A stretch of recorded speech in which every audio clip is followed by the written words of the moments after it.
Assalamu alaikum wa rahmatullahi wa barakatuh.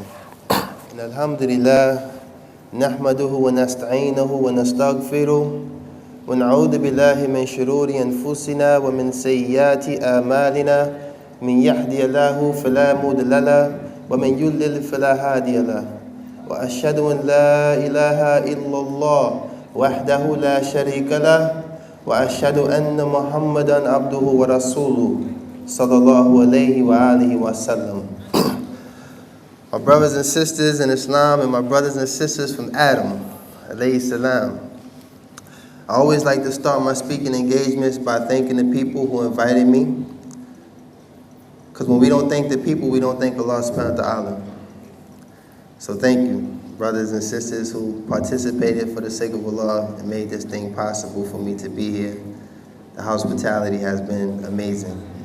Alhamdulillah. And may Allah reward you all. I go by the name of Amir, formerly known to many of you as Loon from Bad Boy Records. And for those of you that don't know me, you know, I used to be very, very successful in the music business. I was a successful songwriter. I was a successful artist. I wrote over 52 top 10 hits. I sold over 7 million records worldwide. I was able to travel the world and see and experience many, many things. I was born and raised in New York City in the streets of Harlem. For those of you who don't know, Harlem is like the mecca of many of the things that influence music and entertainment today. We were the epitome of those things. And growing up in this type of environment, by default, I was always exposed to a very dark side of life that consists of immense crime, violence, drugs, etc.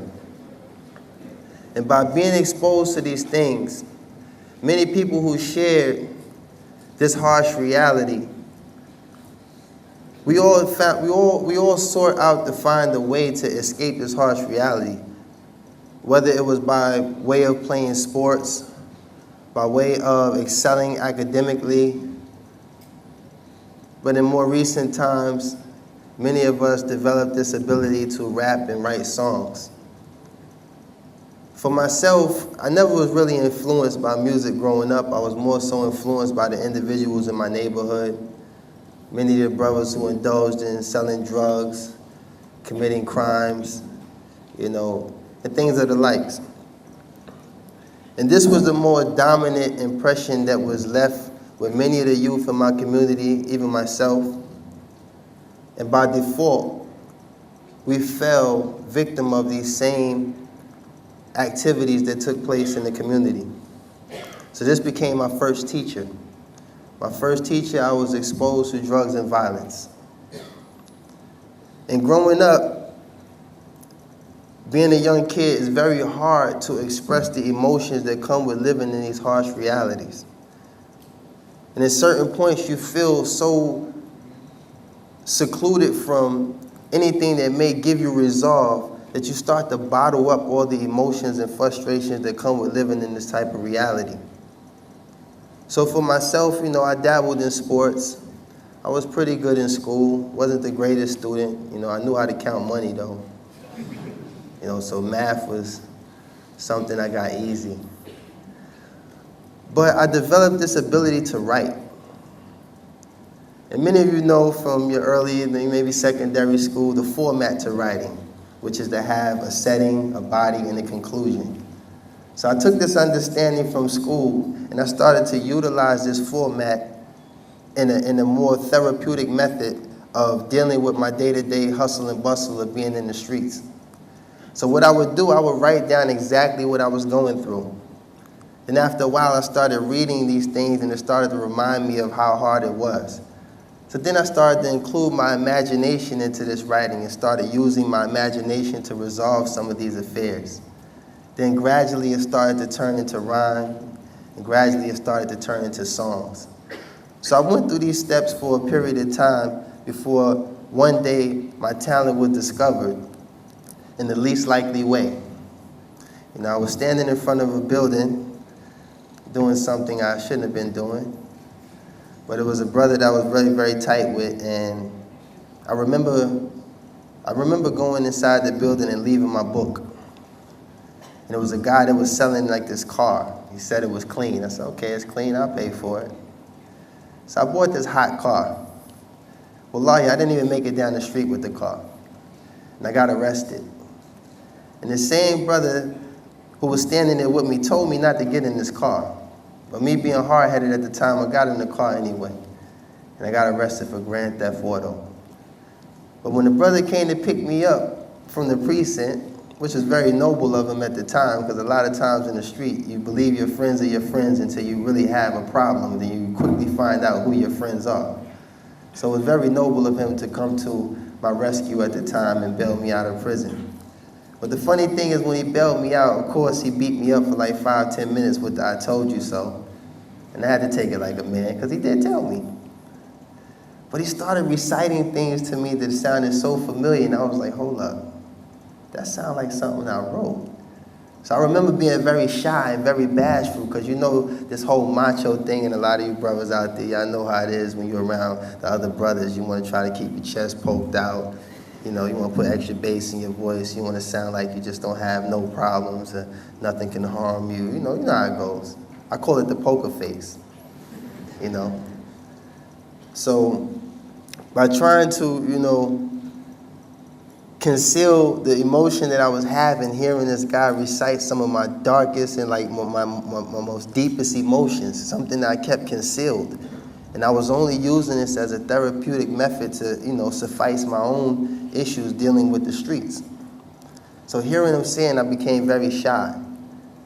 And after the "told you so," I was expecting him to kind of like slander me or beat me down about, this hidden talent that I had. But really, he encouraged me.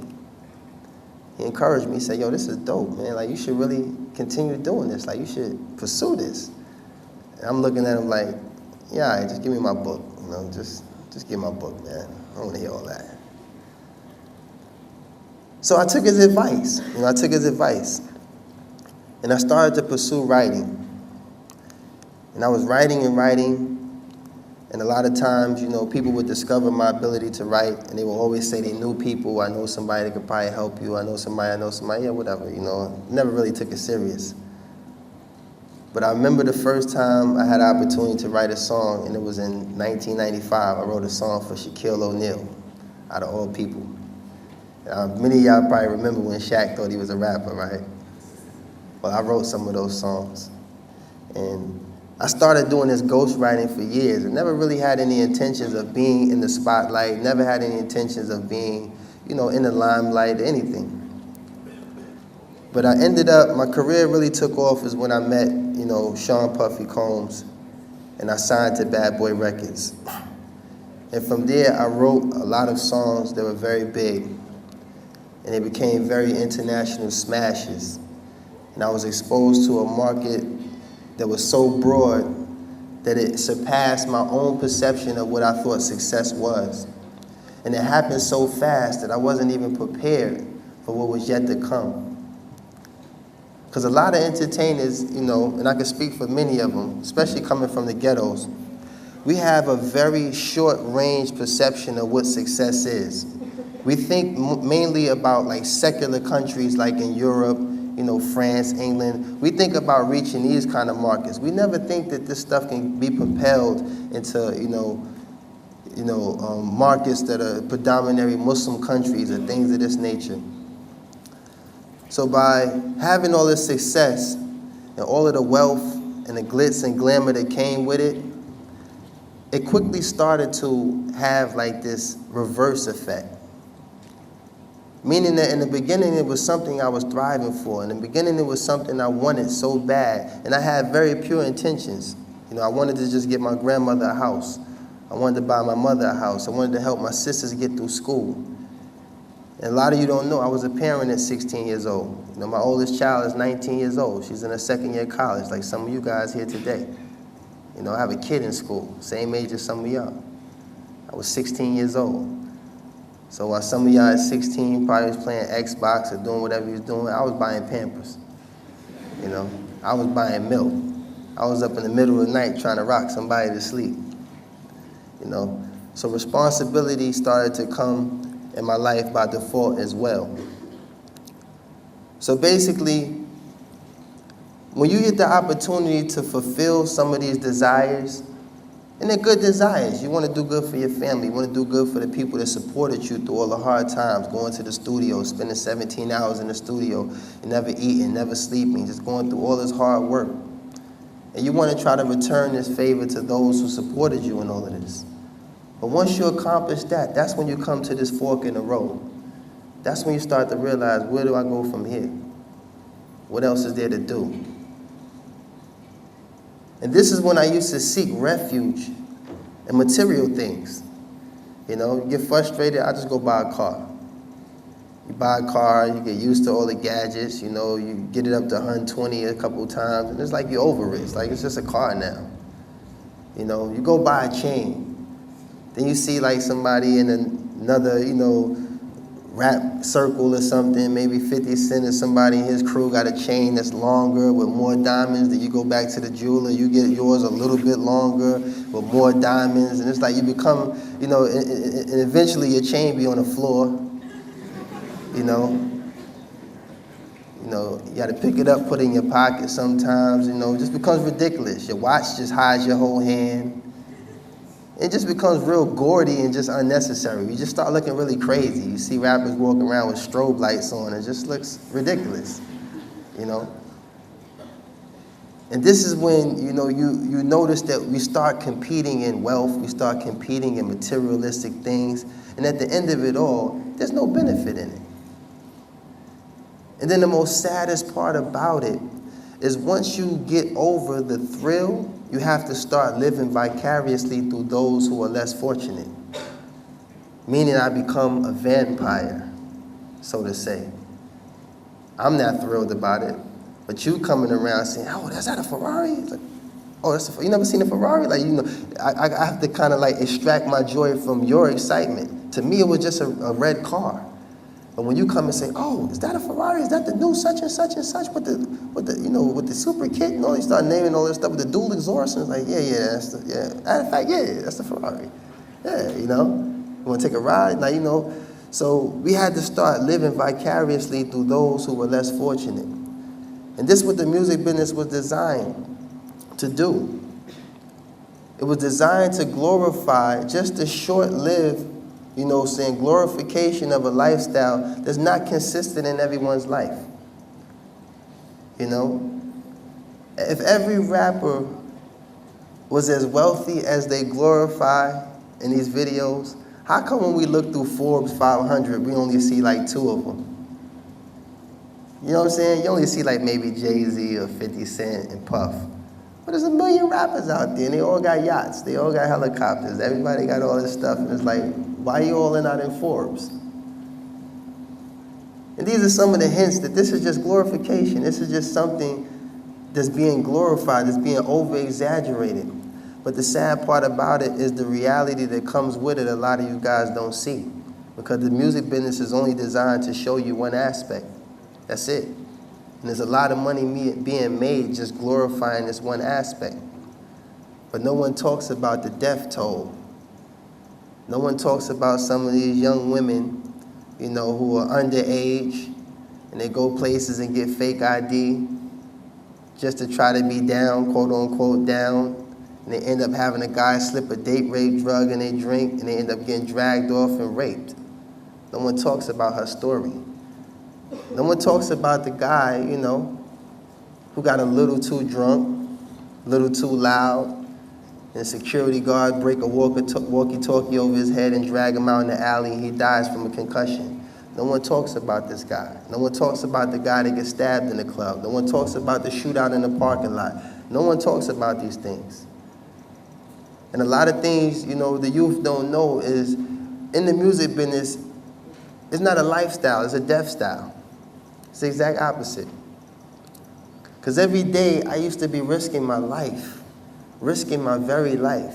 I don't know how many times I used to kiss my kids and, you know, hug and squeeze them before I go out on a tour, knowing that I may be going to foreign countries, going to places where they might have crazed fans. It might be somebody that might be a fan of Suge Knight or something. When I was down with Bad Boy, he might be in the crowd somewhere want to kill me or something, you know?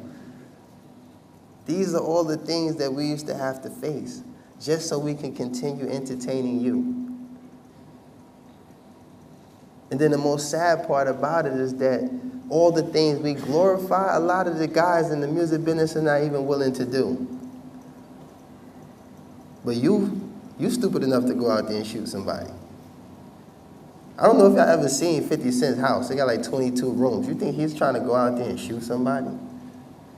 You think he's trying to throw away all of that? No. But when you see this glorification of this type of lifestyle, it takes people through this realm of where they try to do all these elusive things and all these extreme things to obtain just a piece of it.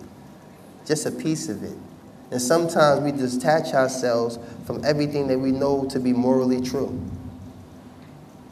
And in most cases with some of the young Muslims today, you detach yourself from your religion, chasing something that you know is in opposition of what Islam teaches us.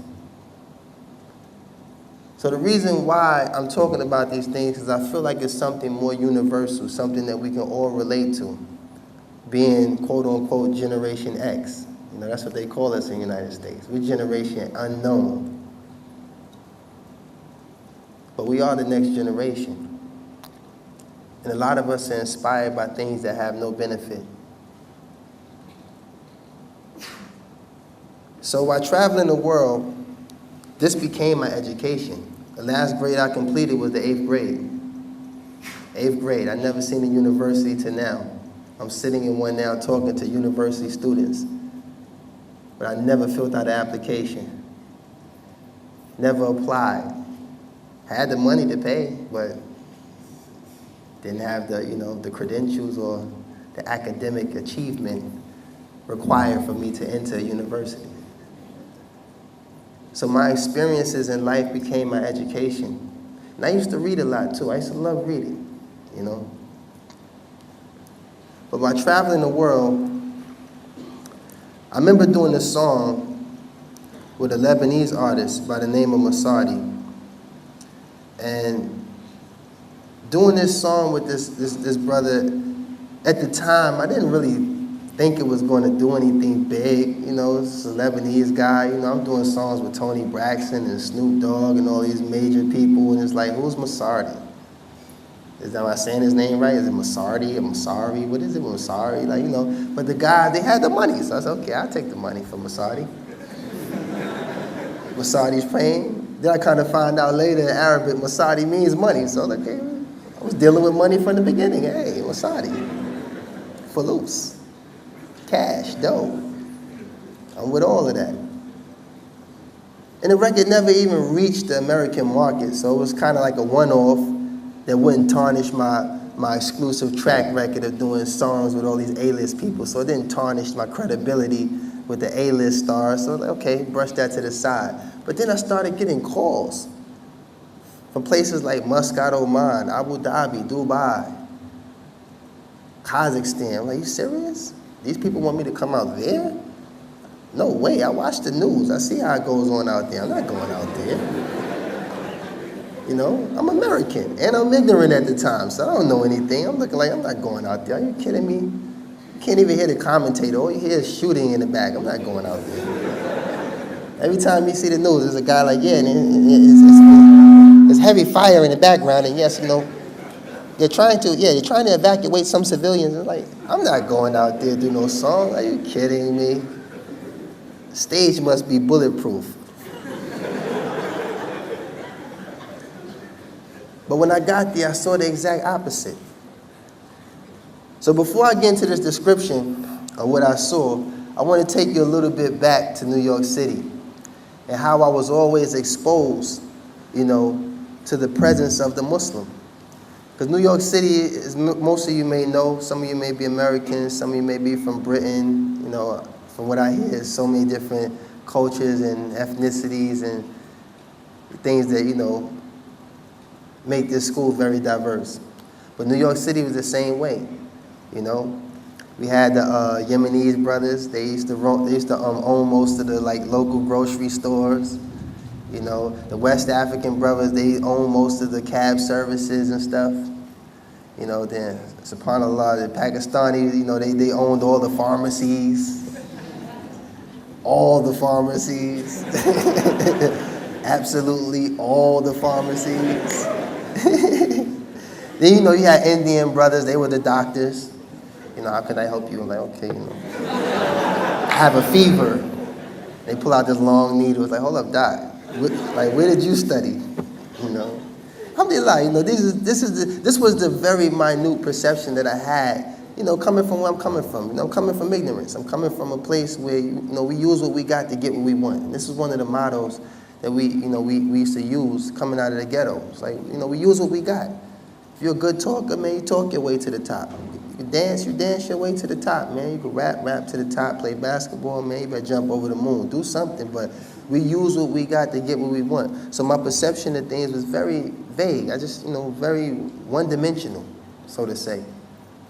But the one thing that was significant about these experiences that we all shared something in common. We all lived in New York City. We all was in the ghetto. We was all in Harlem. So these were my brothers in the struggle. You know, so I never had any negative, you know, vibes or negative relationships with nobody. Even though sometimes the West African brothers in the taxi, they can be a little aggressive, you know.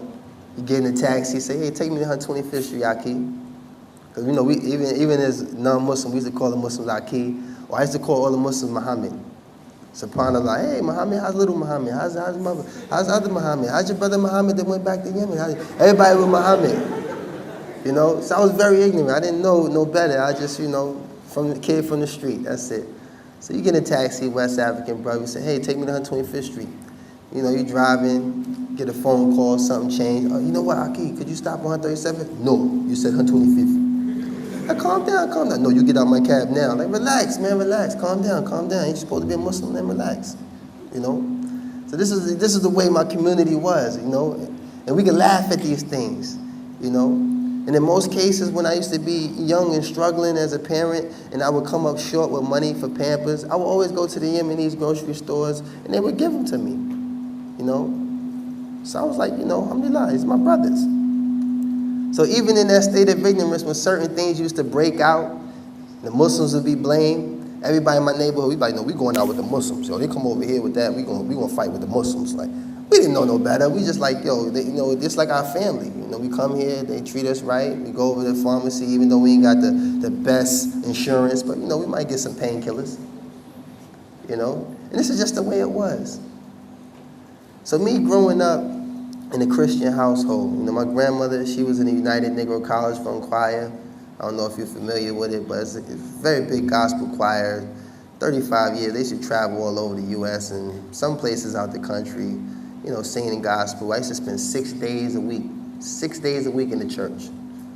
So a lot of times when I hear people say, yeah, I'm a Christian and I go to church, I went 6 days a week. I was in Cub Scouts, I was in Bible studies, I played the piano, I was an usher, I was in church 6 days a week, you know. And it wasn't like I was one of the kids that just sat through Bible studies. I used to actually read and try to study the understanding of the Bible. And I started to stumble over certain things even as a little kid. Even as a little kid, I used to stumble over certain things. And I remember asking my pastor a question. I remember asking him, I said, listen, pastor, I want to ask you a question. You know, if Jesus is God, you know, then why does he pray? And he just chewed me up. Like I asked like the worst question in the world. I was just a kid. If he prays, then, you know, how is he God if he's praying? And boy, you don't believe in Jesus Christ, your Lord and Savior? And I said, calm down, pastor, I'm not saying that. I'm just saying, I'm trying to get my finger on, if he's submitting himself to something, I want to do what he's doing. I want to follow him. You know, I don't want to worship him because, you know, coming from the street, we can identify with strength and weakness. You know, we can identify with someone who's strong. He stands firm in, you know, all situations. You want to ride with him. You don't want to ride with the guy that one shot in the air and he's running. You got to run behind him. You want to stand with the person that's strong. So this figure was a symbol of strength. But seeing him submit to something greater than himself, it sparked a question in my heart and in my mind. And when I asked about it, I never got a straight answer. So at that point, I stopped going to church, and I just decided in my heart that I'm just going to believe in God. That's it, I'm just going to believe in God. So now, back to my trip. I'm visiting Muslim countries for the first time. I'm realizing I don't need a bulletproof vest. I'm realizing that, you know, they have palm trees. They have things that symbolize cool. And when I got there, I started to see a whole different perspective of the Muslim. You know, because in America, you know, media propagates a lot of images of everything. Everything. Even me being as an African American.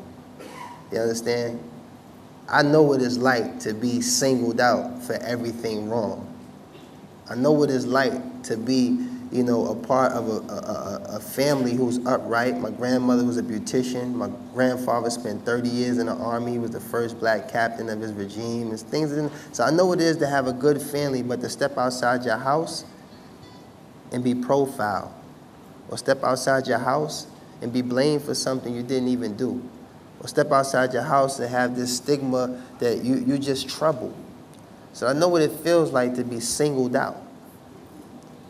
You know? But this wasn't the perception I ever had of anybody else. I never walked around with hatred in my heart. I never walked around with hatred for nobody, no race, no culture, no creed. Never. But I did have tainted images in my mind of what certain things meant. So being able to travel to a Muslim country, I saw a totally different perspective of what a Muslim was. And I saw different mannerisms and characteristics of a Muslim that blew my mind away. I seen brothers that was wearing all white thobes and gutras, smiling, greeting each other, hugging each other, and I said, SubhanAllah, this is different.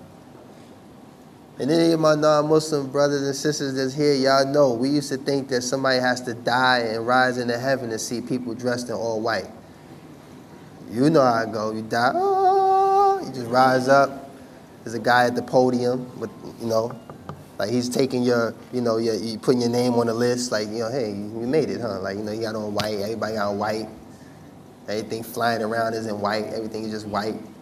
But I'm very much alive and very much awake, and I'm seeing that this characteristic is something that's living. These were people who had great manners. And I was around multi-million-dollar people who were stingy. Multi-million-dollar people who wouldn't even give you advice, and advice is free. So to be around a culture of people who were giving, and they were giving for the sake of Allah. You know, I remember even visiting the Muslim brother house. You know, the guys that hosted me, they took me to this Muslim brother house, and his hospitality was amazing. I came in the house, he was like, here, the tafaddal. I was like, what the tafaddal mean? I'm pointing, tapping the brother, like, what does the tafaddal mean? And you know, I'm still a little ignorant, like, that mean kill me? Like, you know, what does the tafaddal mean? Does that mean get his feet? Because I see the F in it, like, what the tafaddal mean? Like, what the tafaddal is he talking about? Alhamdulillah. But he meant sit. And when I looked to where he was pointing to the best chair in the house. Like, here, tafaddal, sit. Here, have tea, have shy, have this, have that, have that. And I'm sitting there accumulating all these gifts, and I'm like, nobody gives me nothing. I'm just ready to cry. Like, nobody ever gives me anything, you know? And unless it has an ulterior motive, you know, no one gives you anything unless they want something, you know? And you have to decide if you're willing to give before you accept. You understand? You're looking at the gifts and it's like, okay, this looking like he might want a couple VIP tickets or something. I don't know. What's your angle, Aki? What are you giving me this for again? You know, when people used to game me, no, just being nice. You ain't just being nice. You want something. But for this brother, he didn't want nothing. He was just giving me stuff, and I'm watching his house disappear, and all this stuff he's giving me is just starting to disappear. And I'm like, you know, if he keep giving me stuff, he ain't gonna have no place to live. You know, who's that nice? Who's that hospitable? You know, I'm thinking this guy's going, you know, pop up at the club later on, like, yo, remember me? I gave you 17 dates, 3 books, a couple glasses of water, some tea. Remember me? Yeah, just me plus 3. We good? Like, it wasn't that. It wasn't no angle. It was just good hospitality. And all of these things started to take precedence. Even when I went to Kazakhstan, Now, you know me coming from Jahiliyyah, I'm thinking Asian is Asian. I never knew that Persians or Pakistan, I didn't know that was Asia. I thought Asian was Asian. I thought you had to, wallahi, I'm not trying to be funny, but I thought you had to be like Chinese, or you had to look like, you know, Jet Li or something. So I'm in Kazakhstan, and I'm asking, I hung out with the president. Wallahi, I was with the president out there, and I remember asking him, like, listen, you know, how y'all say what's up? And I'm ignorant, I'm like, how y'all say what's up? What up? Like, you know, how y'all, you know, what's poppin'? Like, how y'all say that? Like, assalamu alaikum. Like, get out of here, man. You Chinese, man. You don't say that. You know? I'm getting my ears all ready for some other stuff that I could use as a mockery to joke with people, you know what I'm saying? I'm gonna, you know, make up some stuff, like, you know. But he said, assalamu alaikum. And I'm looking at him like, come on, man. You ain't serious. You don't say assalamu alaikum. He said, nah, assalamu alaikum. It means peace be upon you. I said, I know what it means, man. I'm just it don't look right coming out your mouth right now. You know? I had my ears set up for some other stuff. I had the record button and everything ready because I was going to go back to the, you know, Chinese restaurants in my neighborhood or the laundromats and start, you know, picking at them. But he didn't give me nothing to work with, man. He gave me salaam alaikum. I said, wow, okay, wa alaikum salam. But this was showing me the diversity that came with Islam. Because remind you, I'm going to remind all of y'all, no one talked to me about Islam. You know, I accept this religion only by Allah's guidance. And I mentioned this earlier when I did my introduction, which is a part of the Khutbah al-Hajj, you know. Where the Prophet ﷺ used to say, يَهْدِيَ اللَّهُ فَلَا مُضِلَّ لَهُ وَمَنْ يُضْلِلْ فَلَا هَادِيَ لَهُ. Whomsoever Allah chooses to guide, no one can lead them astray. And whomsoever Allah leads astray, no one can guide. That's simple. So you got to understand, as Muslims, we don't make Muslims. Only Allah makes Muslims. All Muslims do is convey this beautiful message of monotheism, of worshiping one God and one God alone. And this concept was something that I stumbled over many times in my life as a Christian. First commandment, thou shalt not place no other God before me. That sounds like God wants to be worshipped alone. Thou shalt not place no other God before me. There's even a verse in Isaiah where he says, you may know me and know that I am he. Before me, no God was formed, nor shall there be any after me. For I am the Lord, and besides me, there is no Savior. That's in the Old Testament. So once again, that sounds like he's negating that there's any partner or anything associated with his greatness, with his majesty. It's him and him alone. There's a lot of y'all students, Muslims and non-Muslims, you can relate to what I'm about to say. You're a student. You spend 4 years working hard, busting your butt to get this professor an A. And he turns around and gives you a grade to the janitor. How would you feel? How would you feel? 4 years, you done lost sleep. You don't even forgot your name sometimes. Left your keys a dozen times. But you made sure you had your books. You made sure you had everything to, you know, suffice this need to have this grade, this need to pass. And they give everything that you work for to the least likely candidate. This guy over here who does nothing but mop the floor. He gets an A. How would you feel? That would bother you. That would bother you. Same way some of y'all parents who may have spent all this money. And you decide on your 4th year you want to drop out. How do you think your parents feel? Like, subhanAllah, we invested all of this in you and all of a sudden you just went left. What type of gratitude would that be? What kind of appreciation would you be displaying? So when you take that to another level, when you look at your Creator created the heavens and the earth and everything in it. No one helped him. No one assisted him in this creation. He created it all. But you turn around and you worship this podium. How you think that would make your Creator feel?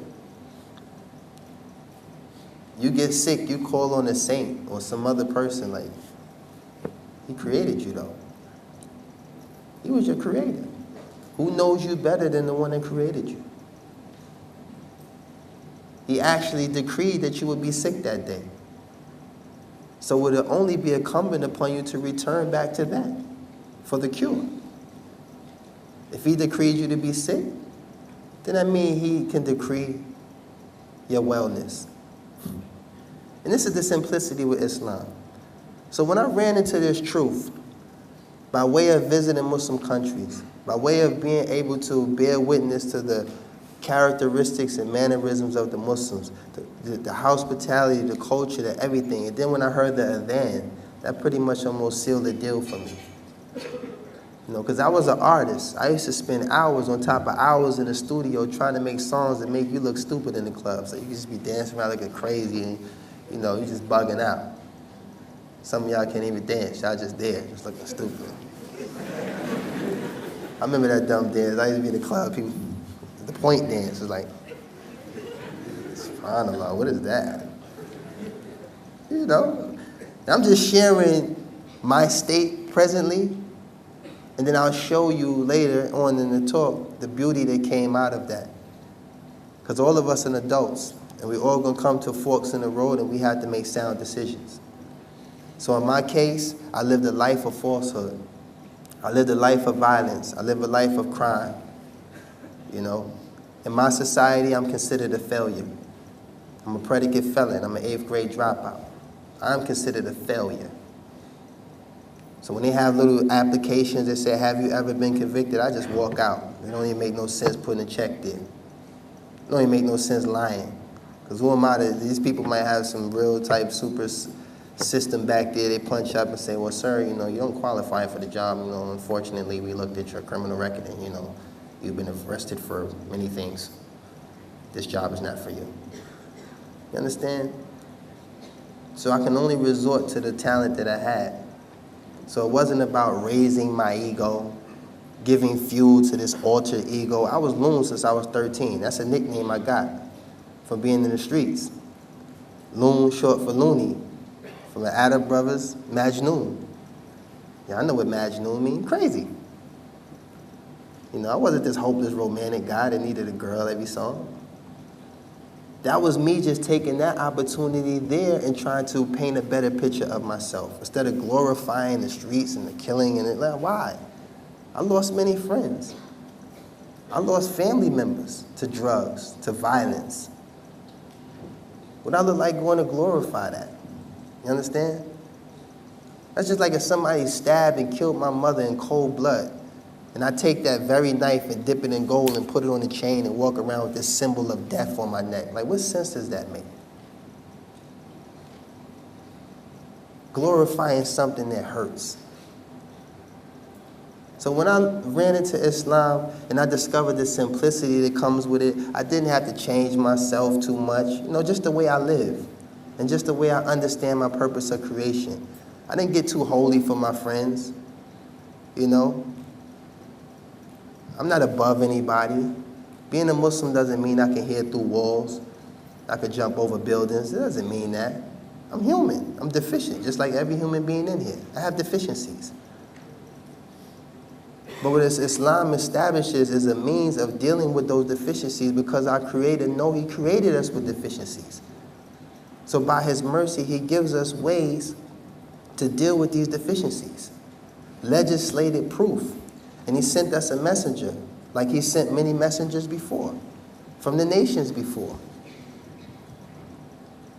And as Muslims, we show no distinction from none of the messengers. We don't worship Muhammad.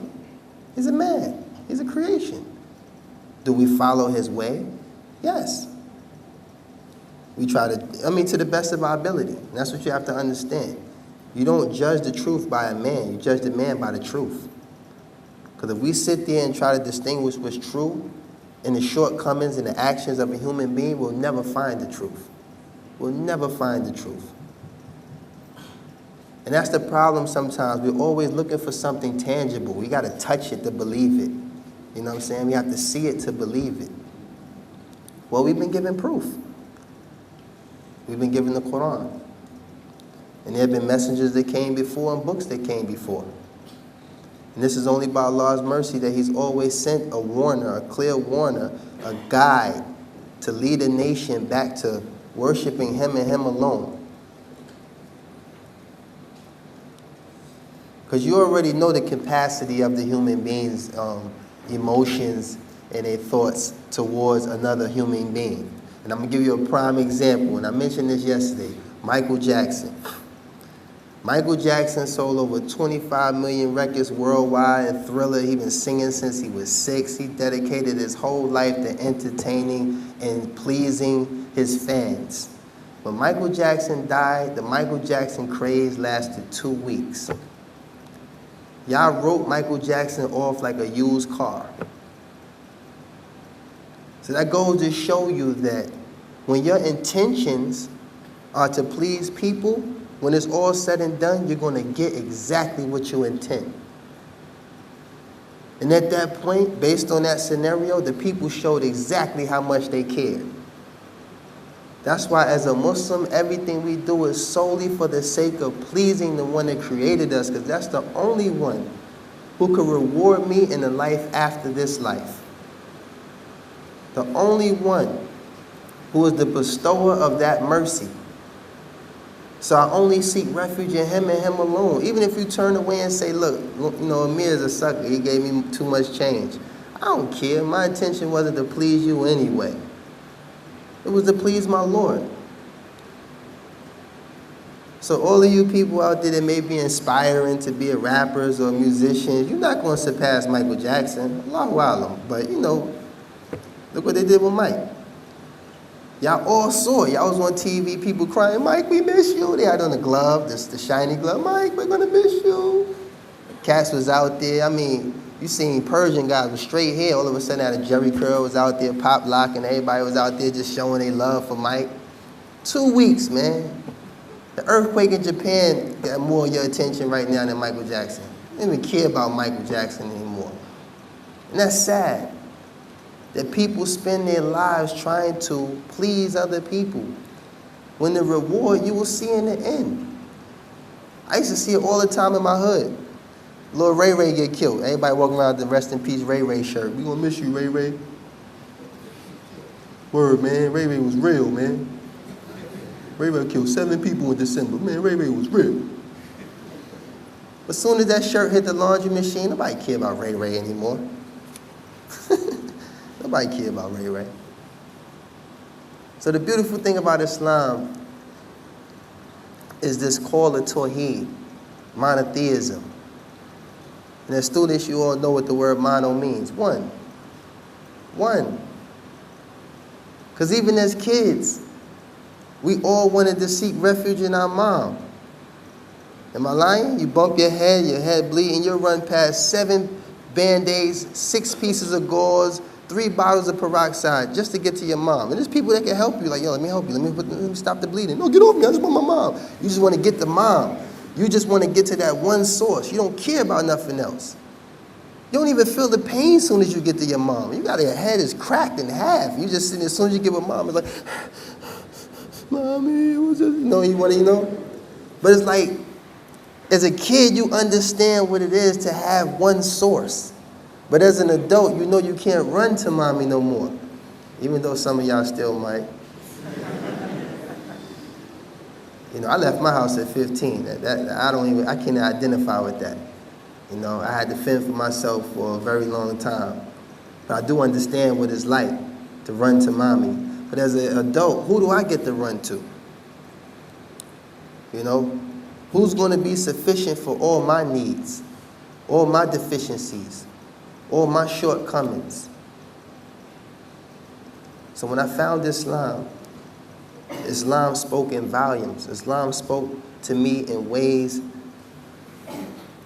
that it made it very easy for me to abstain from everything else that I thought had a value, everything that I thought meant something, everyone that I thought meant something. It was the easiest trade in my life. It was the fairest thing I've ever did. And I was at the height of my career. I wasn't in no downslide. I wasn't short on cash. I didn't have any problems. I wasn't diagnosed with no terminal disease or nothing. It wasn't like no desperation move. I need to be a Muslim. No, it was the truth. And the sad part about it is some of us are in denial what the truth may be. Some of you have even discovered it, came face to face with it, but it doesn't coincide with your desires, so you put it on hold. and chase what your desires tell you to chase. I did that for you. That's why I'm sitting here. As an example, that I did that for you. I tried everything you're trying. I did everything that you're trying to do. I did what you shouldn't be doing. I did what you're attempting to do. I did what you thought about doing. You know, I did a lot of stuff. You know, and to be forgiven for these things and be given a clean slate. Entering the fold of Islam. La ilaha illallah Muhammadan Rasulullah. From that day, all my bad deeds were removed and turned into good deeds. And I got a clean slate. So now I'm held accountable for everything I know from this point on. You can't get that with no Oprah Winfrey remix or like no Jenny Jones makeover. You can't get that. It doesn't work. You change your hair red and call yourself Strawberry. Sister, it's not going to work. You know, you can stop being Muhammad and call yourself Mo. It's not going to change. I know about these little quick fixes. Everybody thinks it's a quick fix. I'm going to go with the Mohawk this month. No, it's not going to work. It's not going to work. There's always going to be somebody that knows you, spot you. Hey, Henry, that's you. Who's Henry? I don't know who Henry is. You don't try to change your voice. Come here, man. I know you is, man. You know? So, alhamdulillah, you know. I guess I just wanted to share just a little bit of the mind state and the emotions that came with being who I was and coming to, you know, this beautiful religion of Islam. You know, and I hope that this can be a reminder, not just for the Muslims, but for the non-Muslims as well, to reflect and ponder on your purpose of creation, why you were created, why are you here? This has to be a question that crosses your mind every day. Why are you here? What was your purpose of being created? Was it for you to just enjoy life the way you see fit? Is it just for you to just, I guess, you know, burn yourself out and then once some of the things that you thought had value don't have value no more, now you want to settle down? 'Cause I know all these scenarios. I've been around all these people, you know. Once guys start getting gray hair, they, you know, they don't feel like they're hot no more. So it's like I need to just really, you know, try to go track down Judy. She used to really be in love with me. I hope she still is. I'm going gray. I'm losing my hair. Hopefully she'll like me. You know, women as well, once the, you know, the thrill is gone, you're not the hottest chick anymore, you're the old chick in the club now. Now you want to get married. Yeah, I'm going to be real with you. I'm from the street. You know, but alhamdulillah, I'm a Muslim. You know. But these scenarios, you know, they're real. We can be in denial all we want, but these are real scenarios. You know. Some of us feel like we're not fully accomplished in sin before we make this decision to do what's right. I still got a few more things I need to do. You know, I haven't had Cristal yet. Maybe I'll be a Muslim after I, you know, have a couple bottles of that. Like, it's like, you know, people just feel like they're not fully accomplished in sin yet. So I still have a few more kinks to get out before I start considering what I know to be true. And it's in your heart. This is your fitrah. This is your natural disposition. You're created to know that there's only one creator.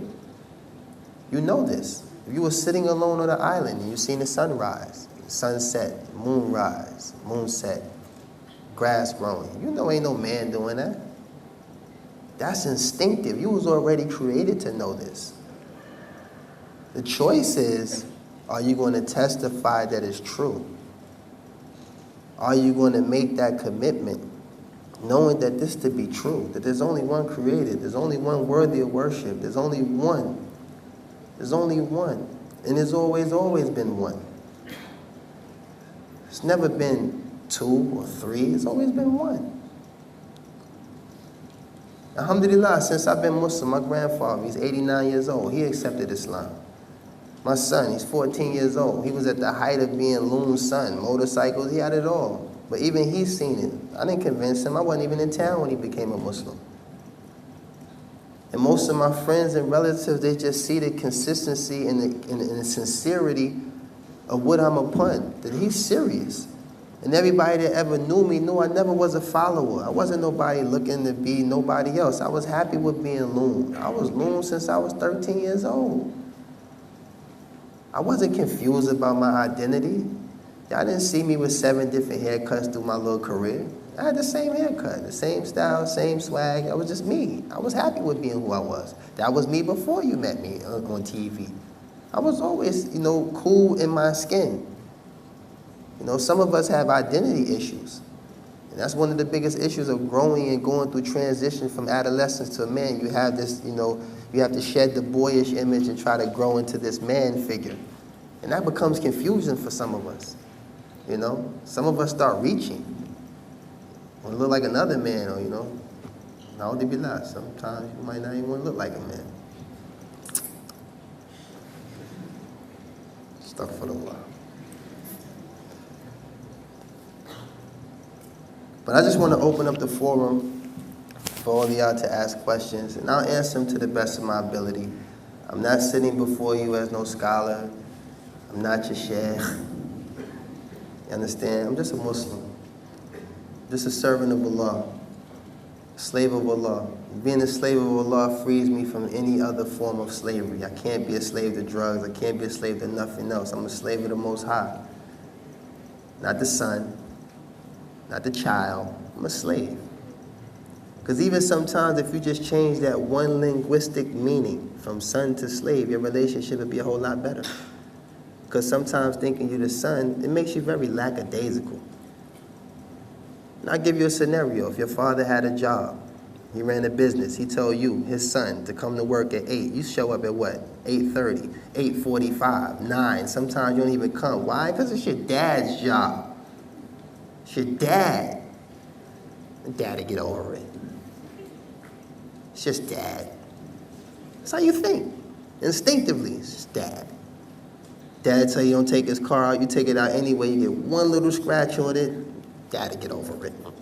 He has another Cadillac. But if it was your boss, subhanAllah, this man has no relation to you.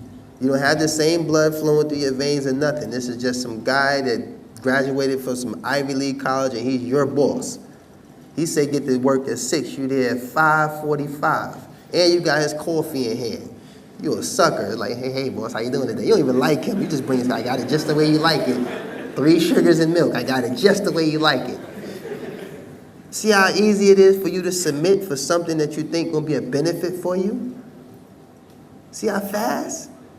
Your first day at work, you taking gum from under the table. You doing all kinds of stuff. 5 years on the job, you walk around with your Mickey Mouse slippers. You're comfortable now. But in the beginning, you was on pins and needles. Pins and needles. You know how it is. You be in the office, paper clip flight. You be sending paper clips and fighting. The boss is coming in. Everybody get by a terminal.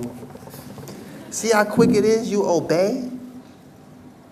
When your check is involved, when your pension is being questioned, when your grade, subhanAllah. These are the things you need to reflect on. Ask yourself, what are you willing to submit to versus what you should submit to? And I hope someone asks questions along that vein. Don't be shy, please. I am a normal human being. I cannot judge or critique no one. I am Layman Damon from Lamesville, USA. I am nobody. I am just a Muslim. And I pray that Allah makes me better than however you may see me. You know? And I'm going to end this on a statement by the best of creation after the Prophet ﷺ was Abu Bakr al-Siddiq, radiallahu anhu. He said that I am no better than any of you. And if I was to do that which is right, then aid me. And if I was to do that which is wrong or in error, then rectify me. And this shows you the humbleness of the companions of the Messenger of Allah sallallahu alayhi wa sallam. And may Allah increase us in this humbleness. May Allah increase us in character. May Allah increase us in everything that is pleasing to Him.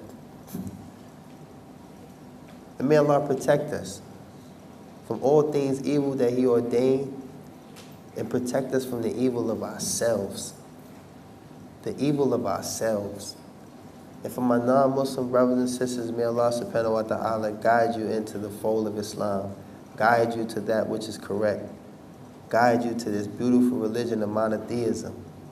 guide you to this religion of diversity, guide you to this religion of the oneness of the only creator of the heavens and the earth and everything in it. Guide you to this brotherhood that is expanding by the minute, by the second. In America alone, we have 250,000 reverts a year. And we don't have evangelists. There's no one on TV saying, you can, join Islam for $13.99, 3 installment pays at $3.99. You can be a Muslim. Like, there's nobody selling Islam. There's no bus going by with a guy on there saying, take shahada today. Like, it's not what's going on. As Muslims, we only are, tempted, and it's incumbent upon us to just convey this message. That's it. That's it. We only here to say that Islam is the truth. Islam is the haqq. Deen al-haqq. This is the truth. It's the religion of truth. That's it. We only here to tell you that you only have one creator, and he loves you, even by his mercy. He wakes even the ones who don't believe. He wakes you up every day. He put air in your lungs. He suffices your hunger. He provides the provisions for you. You ain't going out getting it yourself. I hope you don't think because you put in 40 hours last week, that's why you ate. That's what you think. SubhanAllah. So, inshallah ta'ala,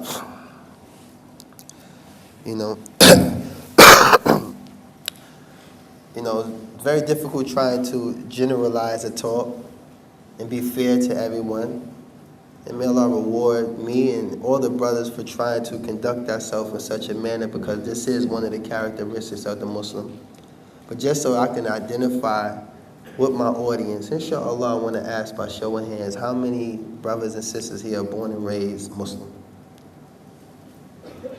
MashaAllah. Now, how many brothers and sisters here, such as myself, reverted to this beautiful religion of Islam? It's kind of dark up there. I think I see about 10. Alhamdulillah. And the reason why I use the term revert, because convert is not the term that's used. Revert means you're returning back. Convert means, for someone to be introduced to this beautiful religion and convert to something other. Revert means you're only returning back to your natural disposition. And your natural disposition, your natural inclination is monotheism. Monotheism. Mono, one. It's not complicated. You understand? To have one source and do any and everything to the best of your ability to please that one source. Because Allah subhanahu wa ta'ala is Ar-Rahman. He is the most merciful. The most merciful. Jazakumullah khairan. Assalamu alaikum wa rahmatullahi wa barakatuh. Ability to write. And many of you know from your early, maybe secondary school, the format to writing, which is to have a setting, a body, and a conclusion. So I took this understanding from school, and I started to utilize this format in a more therapeutic method of dealing with my day-to-day hustle and bustle of being in the streets. So what I would do, I would write down exactly what I was going through. And after a while, I started reading these things, and it started to remind me of how hard it was. So then I started to include my imagination into this writing and started using my imagination to resolve some of these affairs. Then gradually it started to turn into rhyme, and gradually it started to turn into songs. So I went through these steps for a period of time before one day my talent was discovered in the least likely way. I was standing in front of a building doing something I shouldn't have been doing, but it was a brother that I was very, very tight with, and I remember going inside the building and leaving my book. And it was a guy that was selling like this car. He said it was clean. I said, okay, it's clean, I'll pay for it. So I bought this hot car. Wallahi, I didn't even make it down the street with the car. And I got arrested. And the same brother who was standing there with me told me not to get in this car. But me being hard-headed at the time, I got in the car anyway. And I got arrested for grand theft auto.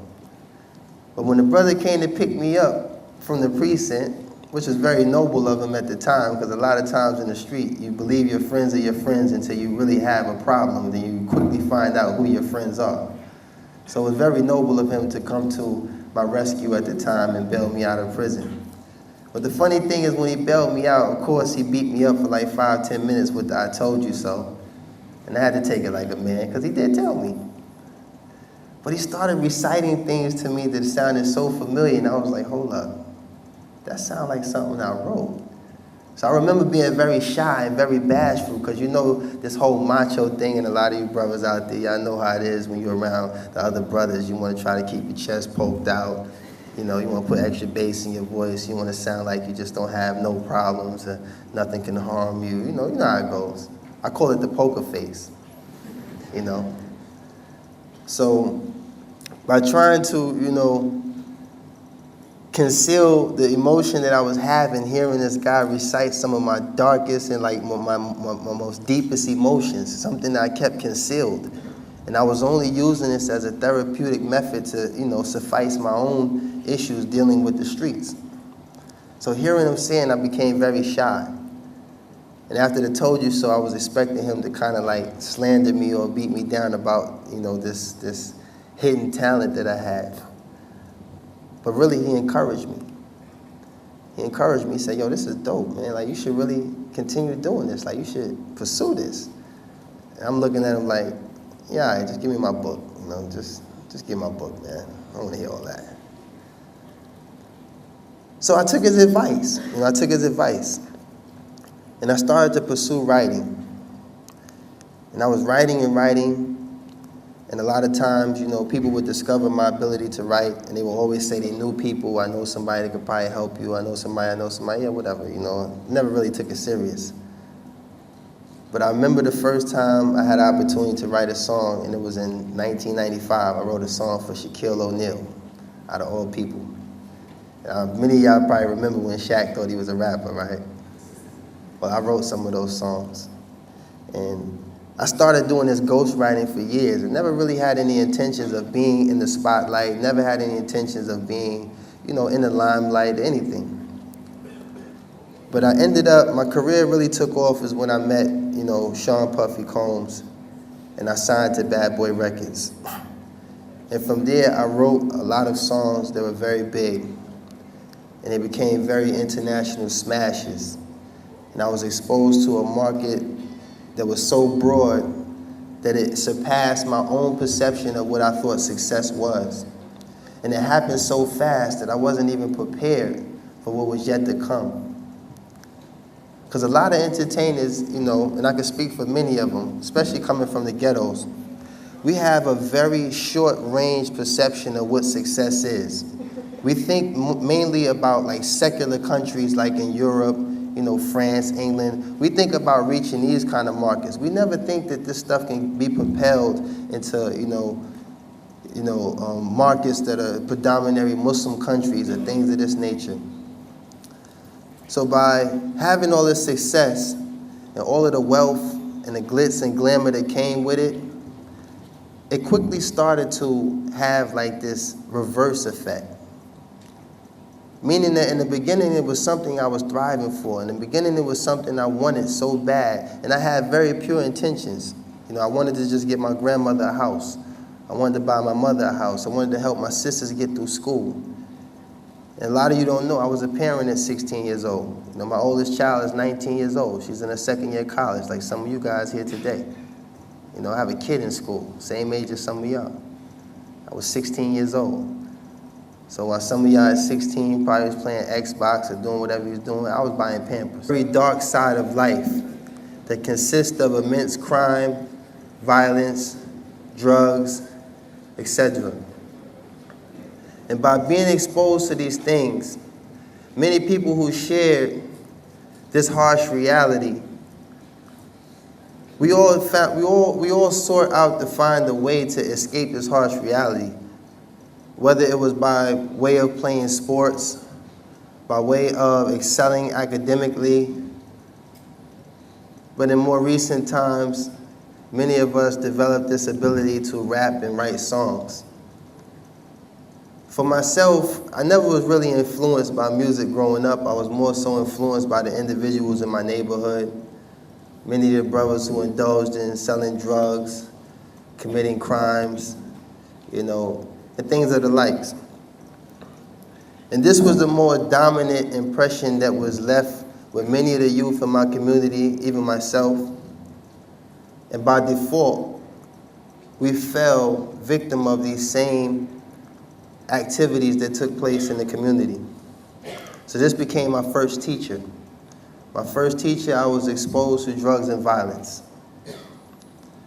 And growing up, being a young kid, is very hard to express the emotions that come with living in these harsh realities. And at certain points, you feel so secluded from anything that may give you resolve that you start to bottle up all the emotions and frustrations that come with living in this type of reality. So for myself, I dabbled in sports. I was pretty good in school, wasn't the greatest student. I knew how to count money though. So math was something I got easy. But I developed this ability. Assalamu alaikum wa rahmatullahi wa barakatuh. Alhamdulillah. نحمده ونستعينه ونستغفره ونعوذ بالله من شرور أنفسنا ومن سيئات آمالنا من يهدي الله فلا مضل له ومن يضلل فلا هادي له وأشهد أن لا إله إلا الله وحده لا شريك له وأشهد أن محمدا عبده ورسوله صلى الله عليه وآله وسلم. My brothers and sisters in Islam and my brothers and sisters from Adam, alayhi salam. I always like to start my speaking engagements by thanking the people who invited me. Because when we don't thank the people, we don't thank Allah subhanahu wa ta'ala. So thank you, brothers and sisters who participated for the sake of Allah and made this thing possible for me to be here. The hospitality has been amazing. Alhamdulillah. And may Allah reward you all. I go by the name of Amir, formerly known to many of you as Loon from Bad Boy Records. And for those of you that don't know me, I used to be very, very successful in the music business. I was a successful songwriter. I was a successful artist. I wrote over 52 top 10 hits. I sold over 7 million records worldwide.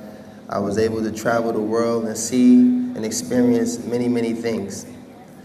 I was born and raised in New York City in the streets of Harlem. For those of you who don't know, Harlem is like the mecca of many of the things that influence music and entertainment today. We were the epitome of those things. And growing up in this type of environment, by default, I was always exposed to a very